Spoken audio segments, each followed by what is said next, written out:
have never ever seen anything like this, obviously. We're having an earthquake, relax. It was a magnitude 6.6 earthquake. In 1994, Los Angeles was hit by a strong earthquake. It caused chaos on the streets and a blackout.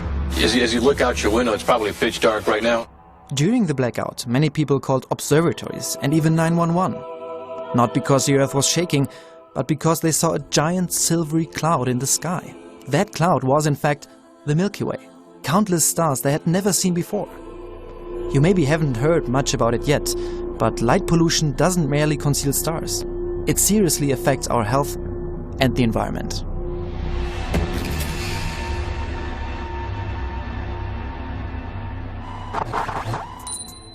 When the first light bulb was turned on in the 19th century, it marked a real revolution. Night suddenly became day. It's great. With electric light we can travel, work, go out or party whatever the time of day. The pioneers might not have expected their invention to take over the whole world. In fact, in many places, electric light has banished true darkness.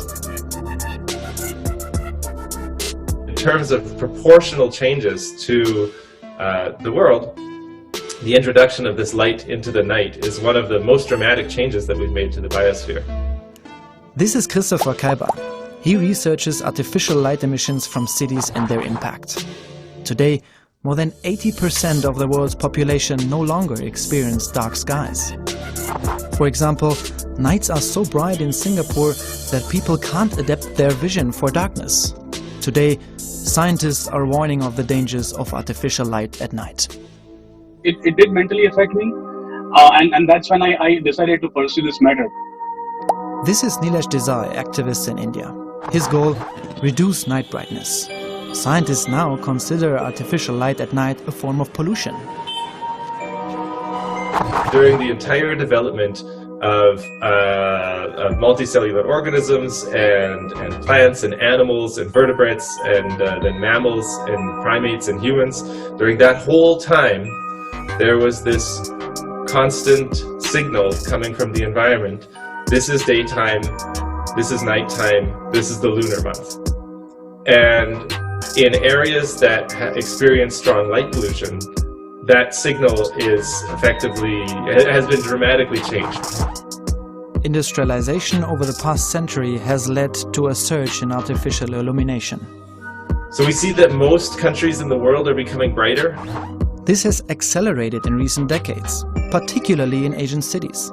All violet dots on this map show new light sources installed in India between 2012 and 2016. There are various components of light pollution. There's glare, that's when extremely bright light causes visual discomfort. And clutter, irritating groups of bright lights. Light trespass, when light falls where it's not needed or wanted. And sky glow, when artificial light brightens the night sky over cities. It's just, horrible. It is horrible. It's a huge sky glow. It's, you can just see the orange glow across the entire Mumbai, combined with a lot of air pollution. This is the view from Nilesh's apartment in Mumbai. He lives in the 7th floor with his family and is literally in the spotlight. Lights from nearby streets and a stadium shine directly into their apartment. Lights used to be on till like 12 a.m. or sometimes till 3 a.m. in the night.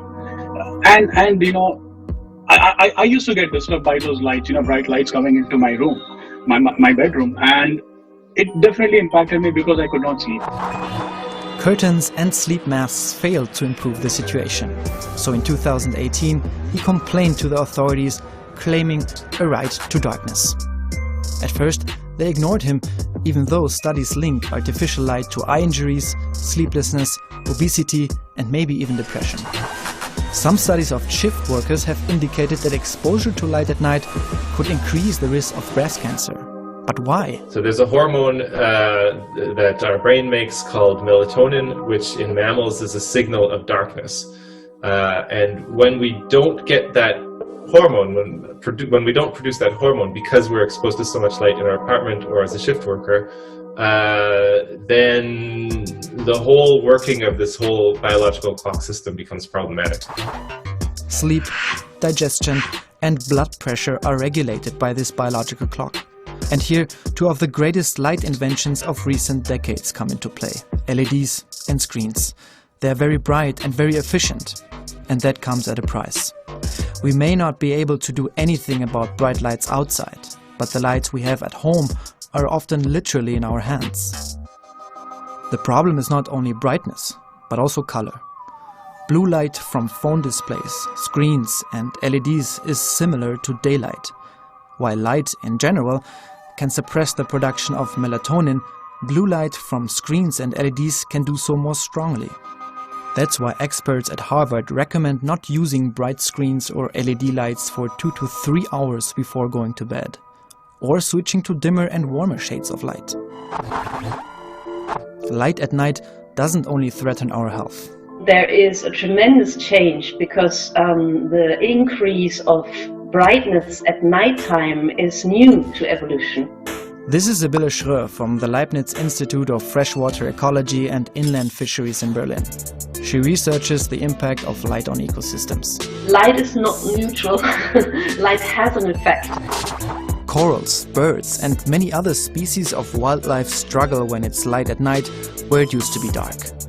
Freshly hatched turtles should make their way into the sea, but lights near the shore can mislead them.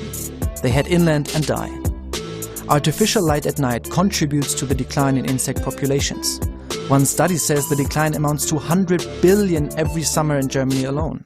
Such light also contributes to a decrease in nocturnal pollination activity. A UK study found that where there is nighttime lighting, trees bud earlier and lose their leaves later than elsewhere. All these various effects on different creatures and plants together affect the environment as a whole. So predators can maybe hunt better because they can see better. Others will stay in the dark, smaller species for example, and this disturbs the predator-prey relationships and changes whole ecosystems for this. With cheaper and more efficient light sources, the world is getting brighter every year. The International Dark Sky Association estimates that 1/3 of all outdoor lighting in the US is wasted, fulfilling no purpose.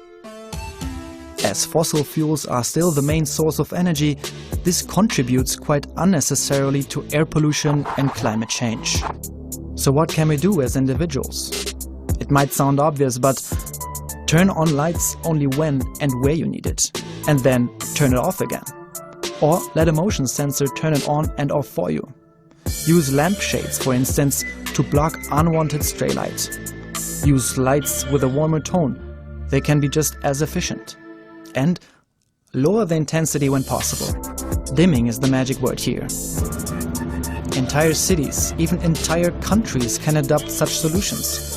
France, for example, has banned sky beams and in some places set times when lights in public spaces have to be dimmed or switched off, as well as capping the brightness of lamps in ecologically sensitive areas.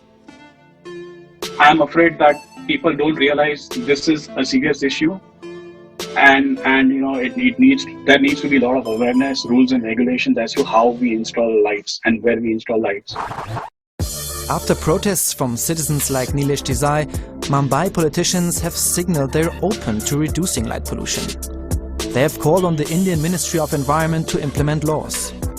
Nilesh Desai hopes it won't take a blackout for the people of Mumbai to see the Milky Way one day, or rather, one night.